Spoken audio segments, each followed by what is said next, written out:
अंतिम प्रहार NEET 2024 biology 360 out of 360। हम एक सुपर रिवीजन में रैपिड फायर कर रहे हैं। Molecular basis of inheritance part 2 शुरू करेंगे बेटे आरएनए वर्ड से, जहां पर मैंने पिछली बार छोड़ा था। एक बार तेजी से लिख लेते हैं। ये central dogma of molecular biology है। डीएनए अपने आप को रेप्लिकेट कर सकता है। डीएनए की टेम्पलेट पर आरएनए बनेगा, क्योंकि ये लैंग्वेज करीब करीब न्यूक्लियोटाइड की सेम है, स्लाइट वेरिएंट है, इसलिए इसको नकल या ट्रांसक्रिप्ट कहते हैं। अगले स्टेप में लैंग्वेज चेंज होगी, it gets converted into a language of amino acid, इसलिए इस प्रोसेस को ट्रांसलेशन कहते हैं। आरएनए भी जेनेटिक मटेरियल की तरह एक्ट कर सकता है। आरएनए भी अपने आप को रेप्लिकेट करेगा। अब बड़े ध्यान से मेरी बात समझिए। आपने कोई प्रोटीन खाया, ये वही प्रोटीन आप खुद इस्तेमाल नहीं करेंगे अपनी बॉडी में। आप पहले प्रोटीन को खाएंगे, उसे डाइजेस्ट करेंगे और डाइजेस्ट करने के बाद में कन्वर्ट करेंगे अमीनो एसिड में। ये क्वेश्चन नंबर 1 से शुरुआत कर दीजिए गिनती। सो मैंने कहा क्वेश्चन नंबर 1, क्या ये वही प्रोटीन है जो आपको चाहिए? नहीं, आपने प्रोटीन खाया, पहले उसे डाइजेस्ट किया अमीनो एसिड में और फिर उन अमीनो एसिड्स को कहां पहुंचाया? सेल में, और फिर प्रोटीन बनाए। लोग आपसे पूछेंगे आपने गड्ढा खोदा, गड्ढा भरा, थक गए, ऐसा काम करा क्यों? तो करा इसलिए क्योंकि ये प्रोटीन एक तो एब्जॉर्ब नहीं होगा बॉडी में, मुझे डाइजेस्ट करना जरूरी था, और नंबर 2 मुझे अपने काम का प्रोटीन चाहिए, वो मेरे जेनेटिक कोड के हिसाब से होगा। तो मुझे जो प्रोटीन चाहिए उसकी इंफॉर्मेशन यहां लिखी है। सो इसका मतलब यह हुआ कि यह प्रोटीन बिना डीएनए के नहीं बन सकता और डीएनए बिना प्रोटीन के नहीं बन सकता, क्योंकि डीएनए बनाने के लिए, डीएनए की टेम्पलेट पर डीएनए बनाने के लिए डीएनए डिपेंडेंट डीएनए पॉलीमरेज चाहिए, एंजाइम चाहिए, और वो एंजाइम क्या है बेटे? प्रोटीन है। और इसी को एग एंड चिकन पैराडॉक्स कहते हैं। मुर्गी पहले के अंडा पहले के। लोग पूछेंगे आपसे, ये बताइए अगर डीएनए बनाने के लिए प्रोटीन चाहिए और प्रोटीन बनाने के लिए डीएनए चाहिए तो पहला मटेरियल क्या था? सो यहां पर मटेरियल वाज एक्चुअली आरएनए। ये आरएनए वर्ड है। ये आरएनए की टेम्पलेट पर डीएनए बनाया जा सकता है। जल्दी बताइए क्वेश्चन नंबर 2, इस प्रोसेस को क्या कहते हैं? इस प्रोसेस को कहते हैं बेटे रिवर्स ट्रांसक्रिप्शन। इस एंजाइम को क्या कहेंगे? इस एंजाइम को कहेंगे आरएनए डिपेंडेंट डीएनए पॉलीमरेज। ये इस रिवर्स ट्रांसक्रिप्टेज है। आप कोई ऐसे वायरस बताइए जिसमें ये मिलता है, आप कहेंगे सर रिट्रोवायरस। क्वेश्चन नंबर 5, किसी रिट्रोवायरस का एग्जांपल दे दीजिए जो ह्यूमन बीइंग में एक बड़ा खतरनाक सेक्सुअली ट्रांसमिटेड इंफेक्शन करता है। आप कहेंगे सर ह्यूमन इम्यूनोडेफिशिएंसी वायरस। ये बात बिल्कुल क्लियर हो गई। सो हमने कहा कि आरएनए की टेम्पलेट पर क्या बनाया जा सकता है? डीएनए। क्या आप क्वेश्चन नंबर 5 में ये भी जानते हैं कि इस तरह के डीएनए को कहते क्या है? इस वाले डीएनए को कहते हैं बेटे कॉम्प्लीमेंट्री डीएनए। क्या अगर मैं कॉम्प्लीमेंट्री डीएनए मैच्योर आरएनए से बनाऊं? क्वेश्चन नंबर 7, बड़े ध्यान से समझिए। अगर मैं कॉम्प्लीमेंट्री डीएनए बेटे मैच्योर आरएनए से बनाऊं तो इस कॉम्प्लीमेंट्री डीएनए में इंट्रॉन नहीं होंगे, और अगर इस डीएनए को मैं बैक्टीरियल सेल में पहुंचा दूं तो बैक्टीरियल सेल इसको रिकॉम्बिनेट डीएनए प्रोसीजर में ट्रांसक्राइब करके, ट्रांसलेट करके मेरा प्रोटीन बना देगा। याद रखिए कि बैक्टीरियल सेल में बेटे स्प्लाइसिंग नहीं होती, इसीलिए एक बेटर स्ट्रेटेजी यह है कि कॉम्प्लीमेंट्री डीएनए, इसीलिए CADA जीन आपने पढ़ा होगा, पहुंचाया गया था बेटे जीन थेरेपी में। उम्मीद है ये कॉम्प्लीमेंट्री डीएनए का एक और जो क्वेश्चन मुझे याद आया आप बहुत अच्छी तरह से समझ गए। इसका मतलब यह हुआ कि RNA can be made by the RNA component can be made by chemical modifications in the component of DNA. RNA बेटे बड़ा वर्सेटाइल है। आरएनए कैटालिटिक रोल भी प्ले करता है, आरएनए स्ट्रक्चरल रोल भी प्ले करता है, आरएनए एडेप्टर मॉलिक्यूल भी है, आरएनए कैटालिटिक भी है, और ये बेटे डायरेक्टली अपने आप को एक्सप्रेस कर सकता है फिनोटाइप में। याद करिए वायरॉइड, वायरॉइड भी बेटे लो मॉलिक्यूलर वेट आरएनए है। उसके ऊपर जो भी बेटे जीन्स है वो किसी प्रोटीन के लिए कोड नहीं करती है। ये उस टाइम के एनवायरनमेंट में था जब बेटे ऑक्सीजन वगैरह कुछ नहीं थी, और उस टाइम पर राइबोसोम नहीं थे, प्रोटीन बनाने की जरूरत नहीं थी। आप ये जानते हैं कि यूरासिल को मिथाइलेशन करके थाइमीन बनाया जा सकता है, राइबोस को आप डीऑक्सी राइबोस बना सकते हैं। तो इतने सारे एविडेंस हमारे पास है कि ये आरएनए वर्ड हो सकता है। इसके बाद में डीएनए रेप्लिकेशन। सो जब डीएनए रेप्लिकेशन की बात आएगी तो ये डीएनए है, ये ओरिजिनल स्ट्रैंड है। डीएनए रेप्लिकेट करता है बेटे सेमी कंजर्वेटिवली। डीएनए जब रेप्लिकेट करेगा तो एक पुराना और एक नया स्ट्रैंड बनेगा। इस चीज को हम कहते हैं सेमी कंजर्वेटिव। ये आपको बहुत अच्छी तरह से आता है क्वेश्चन नंबर 8। लेकिन थ्योरेटिकली ये भी हो सकता है कि किसी तरह से एक इस तरह से बन जाए, इसको आप क्या कहेंगे? कंजर्वेटिव कहेंगे, एक और तरीका है उसे हम डिसरप्टिव कहेंगे। उसका मतलब यह होगा कि यह पूरा टूट जाए और हर एक में दोनों के दोनों, इसका मतलब दोनों डीएनए में दोनों पुराने और नए दोनों फ्रेगमेंट्स जुड़ जाएं। ये अलग अलग है इससे। इस तरह के डीएनए रेप्लिकेशन को थ्योरेटिकली आप क्या कहेंगे? डिसरप्टिव कहेंगे। तो थ्योरेटिकली डीएनए कंजर्वेटिवली रेप्लिकेट कर सकता है, सेमी कंजर्वेटिवली रेप्लिकेट कर सकता है और डिसरप्टिवली भी रेप्लिकेट कर सकता है। अब एग्जामिनर क्वेश्चन नंबर 10 आपसे पूछेगा कि मेसेल्सन एंड स्टॉल एक्सपेरिमेंट को इतना बढ़िया क्यों माना जाता है। तो ये पहली क्वेश्चन नंबर 10 तो आपसे ये पूछेंगे प्रपोज किसने किया कि डीएनए सेमी कंजर्वेटिवली रेप्लिकेट करेगा। ध्यान से सुन लेना बेटे, क्वेश्चन नंबर 10 प्रपोज किसने किया? आप कहेंगे वॉटसन एंड क्रिक ने।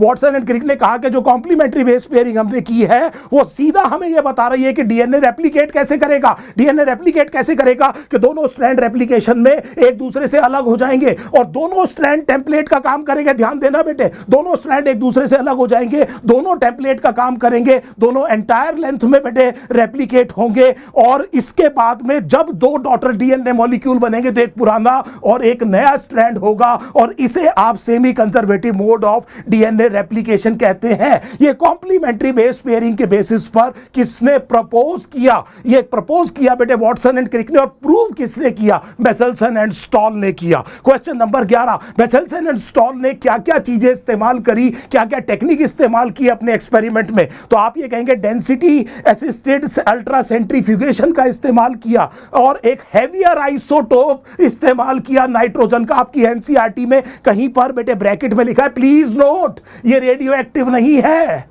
सो ये रेडियो एक्टिव नहीं है बेटे, हेवियर आइसोटोप है नाइट्रोजन का। और मेसेल्सन एंड स्टॉल एक्सपेरिमेंट के बारे में क्वेश्चन नंबर 13, बड़े ध्यान से मेरी बात सुनिए बेटे।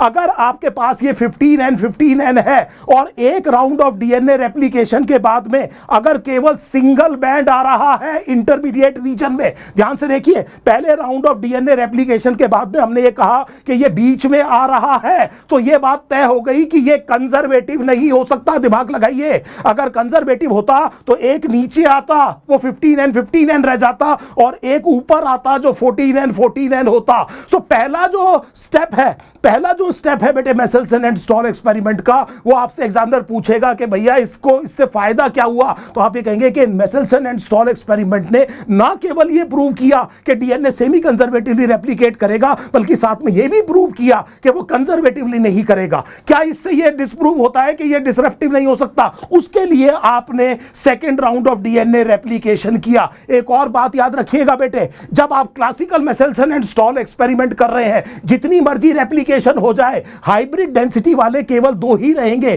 टोटल नंबर ऑफ प्रोजेनी में से 2 हटा दीजिए, जो बच जाएंगे वो लो डेंसिटी के होंगे। इसका मतलब यह हुआ कि आप एक 15N से शुरुआत कर रहे हैं, 80 मिनट या 4 बार रेप्लिकेट होने दिया तो टोटल नंबर ऑफ प्रोजेनी 2⁴ होंगे। सो 2⁴ विल बी 16। इसमें जो 2 हैं वो बेटे हाइब्रिड डेंसिटी के होंगे इंटरमीडिएट के, और जो बाकी 14 बच गए वो बेटे लाइट होंगे हमेशा। This is what needs to be understood. और इन्होंने बेटे ये प्रूव किया कि ये सेमी कंजर्वेटिव है और बाकी दोनों जो थ्योरेटिकल मोड है उसको डिसप्रूव कर दिया। मेसेल्सन एंड स्टॉल से एक्सपेरिमेंट से आपसे ये पूछा जा सकता है। अब यहां पर जो मशीनरी की बात होती है बेटे, क्वेश्चन नंबर 15, 16, 17 जितना भी है, सो ये देखिए, ये डीएनए है। डीएनए बेटे ये जुड़ा हुआ है दोनों स्ट्रैंड हाइड्रोजन बॉन्ड से। जब तक ये बेटे सेपरेट करने के लिए एक ओराई नहीं होगी, जहां पर बेटे कट लगा करके दोनों स्ट्रैंड को सेपरेट करने की कोशिश की जाएगी, जब तक इनको सेपरेट नहीं करेंगे डीएनए रेप्लिकेशन शुरू नहीं होगा।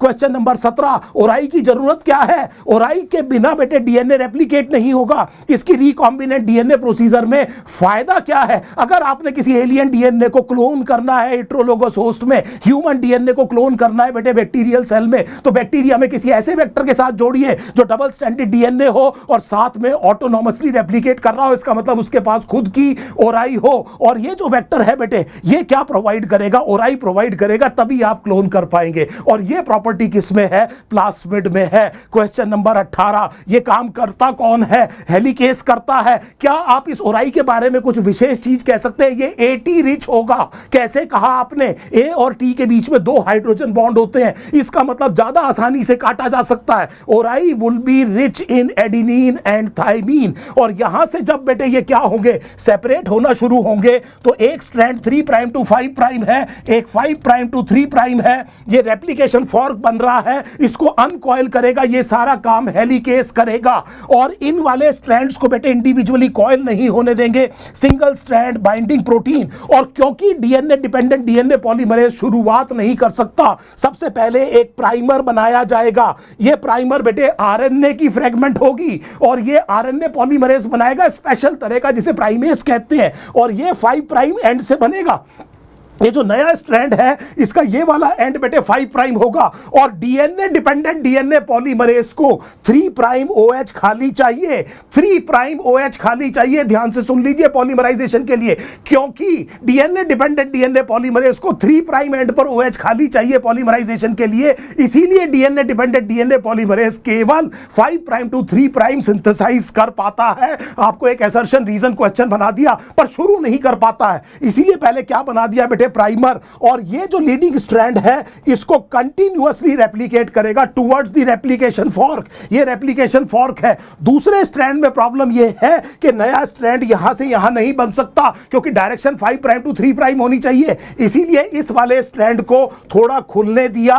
यहां पर तो कंटिन्यूअस रेप्लिकेशन किया इन द डायरेक्शन बेटे 5 prime to 3 prime towards the replication fork, और यहां पर छोटी छोटी फ्रेगमेंट्स बेटे बनाई, हर एक में पहले एक प्राइमर होगा। इन छोटी छोटी फ्रेगमेंट्स को कहते हैं Okazaki fragment. They are synthesised away from the replication fork. तो ये 3 प्राइम टू 5 प्राइम जो खुला था, जैसा मैंने आपसे कहा था, दोनों स्ट्रैंड टेम्पलेट का काम करेंगे। यहां पर एक प्राइमर बनाया, इसको कंटिन्यूअसली रेप्लिकेट कर लिया, यहां पर छोटी छोटी फ्रेगमेंट्स में सिंथेसाइज किया away from the replication fork, और हर एक में बेटे प्राइमर है। इसको हमने कहा lagging strand. Lagging strand is composed of Okazaki fragments. और जब बेटे प्रूफ रीडिंग के बाद में करीब करीब ये सारा काम खत्म हो गया, तो एक और DNA dependent DNA polymerase remove कर देता है प्राइमर को, और फिर डीएनए लाइगेज ओकाजाकी फ्रेगमेंट्स को जोड़ देता है लैगिंग स्ट्रैंड पर, और इस तरह से डीएनए पूरा का पूरा रेप्लिकेट हो जाता है। तो डीएनए रेप्लिकेशन में आपने सबसे पहले हेलिकेज से अनकॉइल किया, ओराई पे कट लगाया, रेप्लिकेशन फॉर्क बन गई, सिंगल स्ट्रैंड बाइंडिंग प्रोटीन से स्टेबलाइज किया। उसके बाद में बेटे आपने प्राइमर बनवाया, प्राइमेस एंजाइम है, उसकी मदद से छोटा प्राइमर बनाया।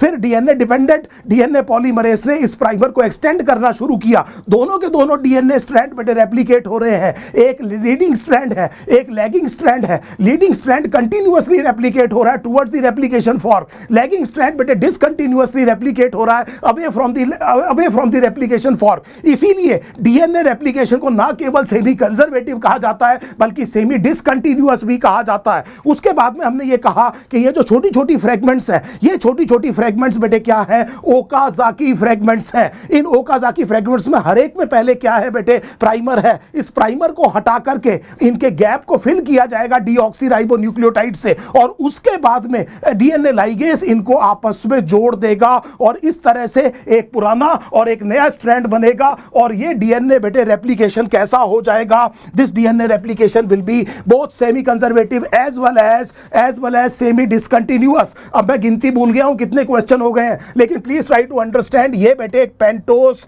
शुगर है, लेट अस से ये डीऑक्सीराइबोस है। सो मैंने यहां पर 2 प्राइम पर ओ हटा दिया, आप समझ गए ये डीऑक्सीराइबोस है, और यहां पर बेटे मैंने नाइट्रोजनस बेस जोड़ दी, एंड लेट अस से कि ये नाइट्रोजनस बेस बेटे क्या है, एडिनिन है। Now try to understand this very very clearly. बहुत ध्यान से इस बात को समझने की कोशिश करिएगा। देखिए बेटे मैंने यहां पर एक बेस जोड़ी, इस बेस का नाम क्या है बेटे, शाबाश, एडिनिन है। ये एन ग्लाइकोसिडिक बॉन्ड है, कार्बन नंबर 1, और इस चीज को मैंने कहा बेटे न्यूक्लियोसाइड। इसको मैंने क्या कहा बेटे, न्यूक्लियोसाइड। इस न्यूक्लियोसाइड को मैं क्या कहूंगा बेटे, एडिनोसिन। और बेटे बेसिकली अगर आप और क्लियरली सोचें तो मैं इसको कहूंगा डीऑक्सी एडिनोसिन। उम्मीद है ये बात समझ में आ गई। कार्बन नंबर 5 पर मैंने फॉस्फेट जोड़ दिया।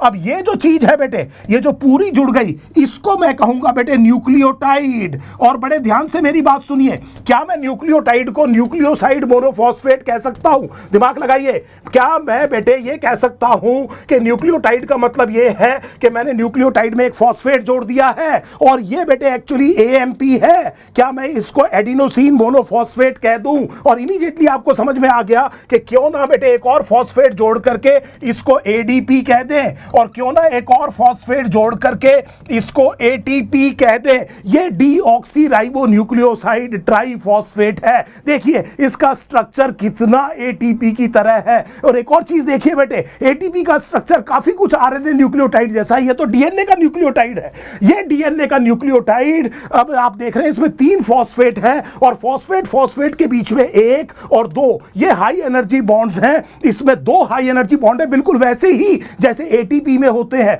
तो ये वाली जो चीज है जिसे मैंने क्या कहा बेटे, डीऑक्सीराइबोन्यूक्लियोसाइड ट्राइफॉस्फेट्स। सो बड़े ध्यान से मेरी बात सुनिए, इसको हमने ये कहा कि ये 2 काम करेगा। एक तरफ तो मैं ये 2 फॉस्फेट तोड़ करके पॉलीमराइजेशन के लिए जो एनर्जी चाहिए वो इससे ले सकता हूं, क्योंकि ये एटीपी की तरह है। नंबर 2, जब मैं ये 2 फॉस्फेट हटा दूंगा तो मेरे पास न्यूक्लियोटाइड बच जाएगा जो डीएनए रेप्लिकेशन में सबस्ट्रेट है।